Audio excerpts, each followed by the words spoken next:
When viewed from above, the black of the whale blends in with the dark depths of the ocean.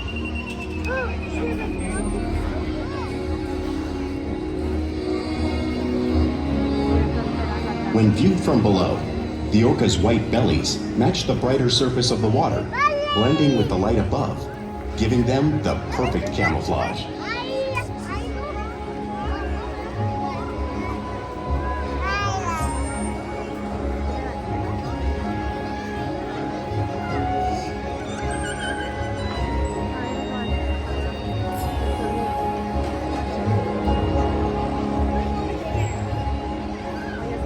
Killer whales truly are a natural wonder, and Caitlin and Makani are going to help me show you some of their physical characteristics.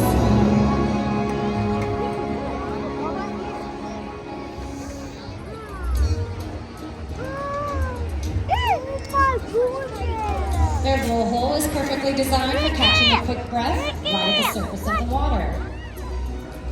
Even the location of their eyes works to their advantage. It looks like their eyes are that giant white patch, but that's visual distraction. Their eyes are actually located in the black area, in front of the white patch, camouflage from thrashing prey.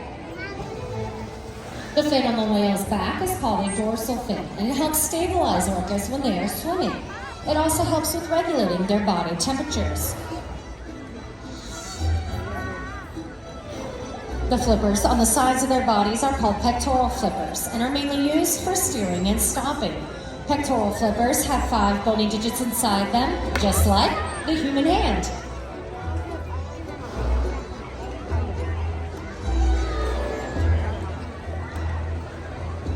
The lobes at the end of the tail are called flukes. Tail flukes are a killer whale's engine, propelling them close to 30 miles per hour, about as fast as our speedboats. But they swim the fastest and use the most power when they're propelling their nearly 10,000-pound bodies all the way up and out of the water.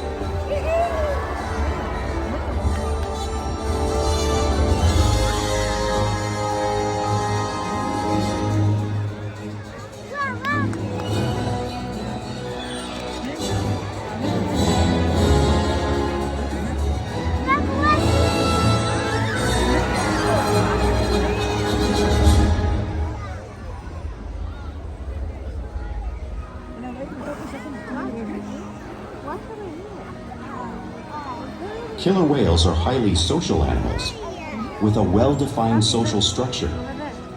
An orca pod is always led by a female. Though just half the size of her male counterpart, she is in charge. It's all about attitude, not size.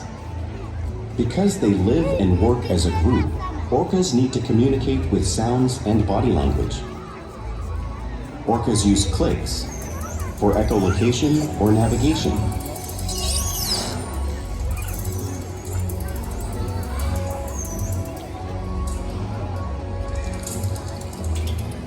Whistles to socialize in the pod. And calls for group coordination and hunting. 25, but this is already sold.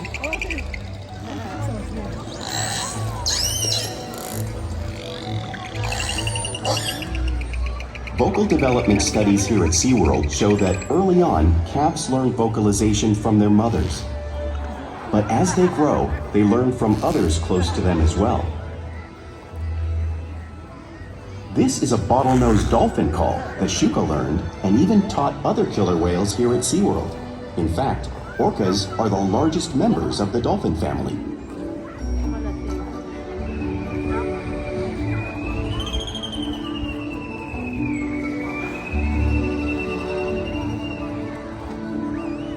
Whales here and in the wild use vocalization to communicate all the time. Like all animals, killer whales use body language as part of their communication. They use pectoral slaps to show their dominance or to get noticed. For example, a mother might use a pec slap to gain her calf's attention.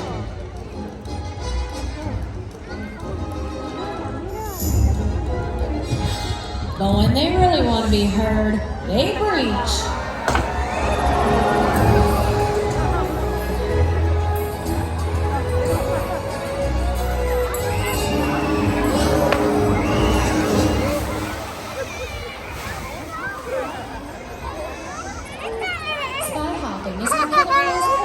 and get a better view of their surroundings when they hunt.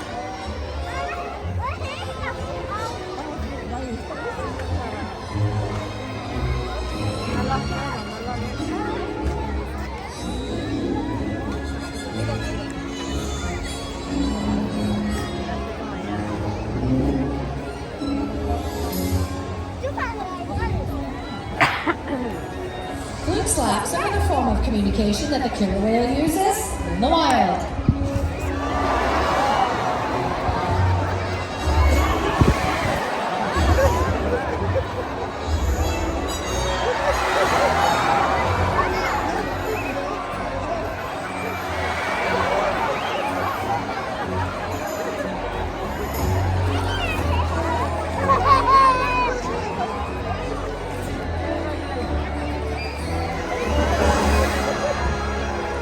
Orcas are excellent communicators, so it's no surprise they're at the top of the ocean's food chain.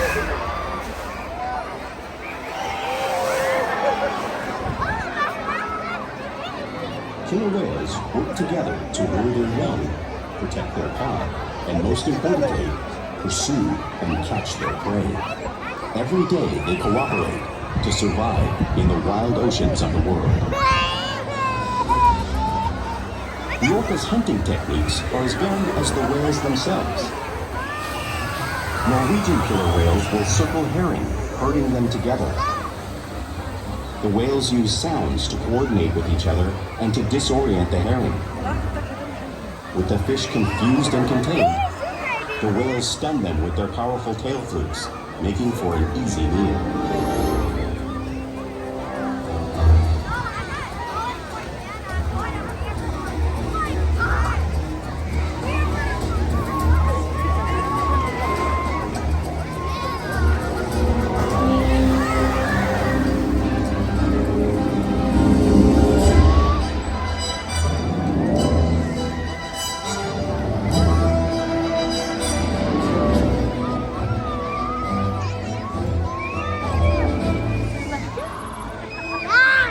Whales in the southern hemisphere will capture sea lions by pulling them right off the beach.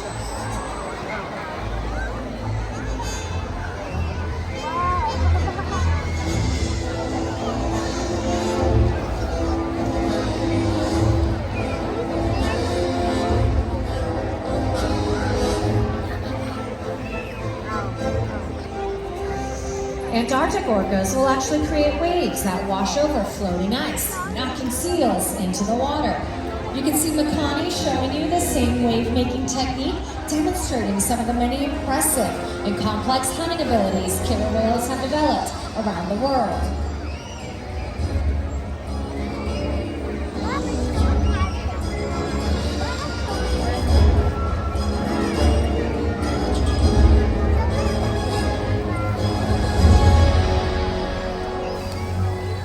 Now you just saw these waves crashing in front of you, but you really can't imagine how much water is displaced until you experience it for yourself. And today I've got brave volunteers going to come down and feel the power of the waves made by the whales. All right, you're going to have a seat on the box. So you got soaked already, but are you ready to feel the power of these waves? All right, put your backs up against the glass, hold on tight. Our whales are on their way. We've got Porky and Makani. Here come the whales. I'm getting out of the way. Here it comes.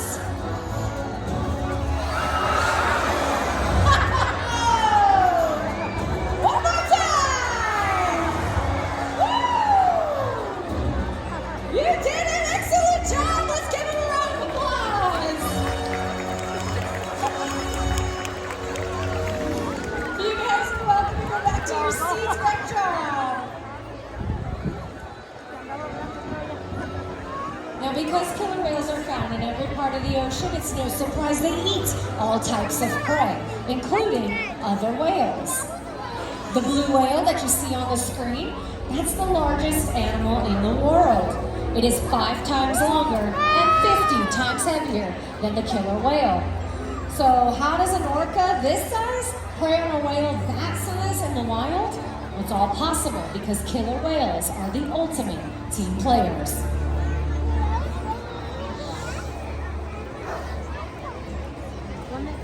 In this example, we see the larger male orcas surround a sperm whale, forming a perimeter, while the females continue to drive the whale forward until it reaches exhaustion. The calves then move in to join the adults in the group. Whatever their prey, killer whales always cooperate and hunt together, making them a highly successful predator.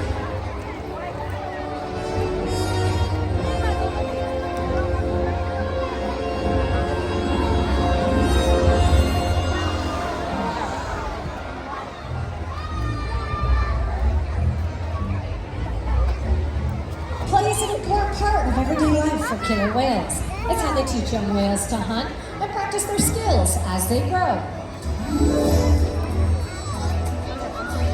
Orcas spend lots of time interacting and showing their playful sides in the wild and here at SeaWorld. Porpoising is when a whale swims fast at the surface, breaking out of the water briefly.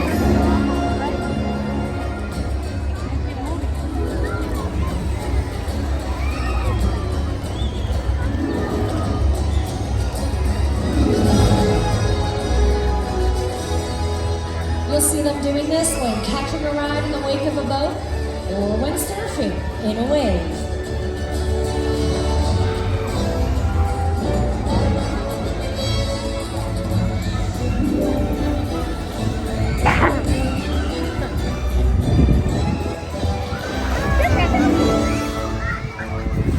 Killer whales like to be touched and will rub their bellies on rocks when they can, just like whales in British Columbia would.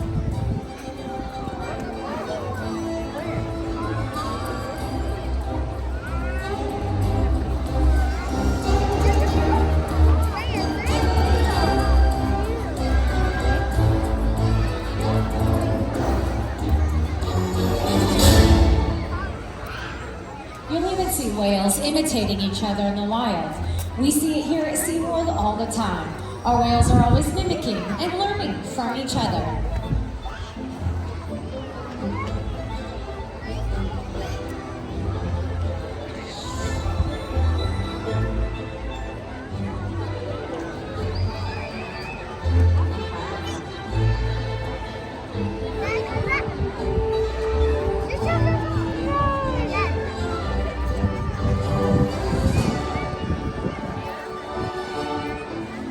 Now, playful behavior has its purpose.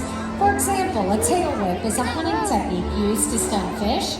But today, I think these whales just might be stunning all of you.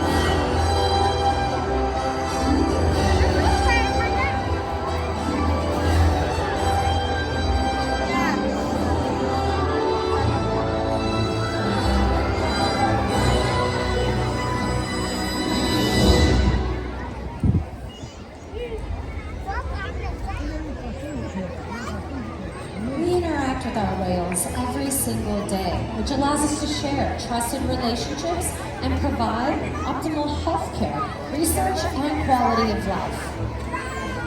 All of our whales take an active role in their own health and well-being. Our whales are trained to line their bodies up at the surface of the water. This allows us to perform body exams, or they'll even present their tail flukes, like you can see Corky and Makani doing at stage. This is an important behavior which allows our veterinarians to get a blood sample from their tail flukes so we can monitor their overall health. They'll even slide up onto a scale like you can see Orca doing in the video. This allows us to weigh our whales and monitor their diets, making sure our younger whales are growing properly and our older whales are maintaining a healthy weight. And and they'll even let us get breath samples from their blowholes. Now, none of these behaviors would be possible without the trusted relationships we've built with them each and every day right here at SeaWorld. Now, ladies and gentlemen, I'd like to introduce you to this amazing whale right here. Say hello to Porky. Porky is our oldest killer whale here at about 57 years old.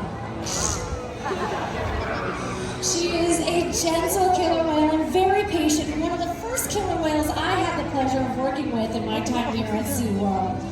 And we challenge our whales to learn new things every day to engage and stimulate their minds. Diet, exercise, and of course lots of play help keep our whales in great shape.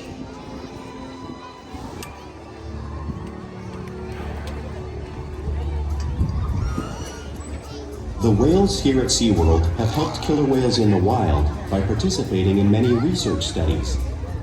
One ongoing study monitors the whale's heart rate and breathing to understand how marine noise pollution from ship engines and other sources affect wild populations. In another study, scientists from NOAA, the National Oceanic and Atmospheric Administration, took measurements of the killer whales living here, including pregnant whales. By comparing these measurements with drone footage of killer whales in the wild, scientists are able to monitor the wild population's nutritional and reproductive states.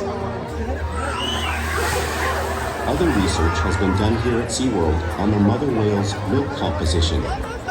This research will help create an effective model to understand how toxins in the ocean impact wild killer whales and their milk supply. What we learn from the whales in our care every day is actively helping whales in the wild survive. And just by being here today, you've supported our rescue, research, and conservation efforts all around the world. If we work together, like the killer whale, we can protect the future of the Orcinus orca and this beautiful planet that we all share.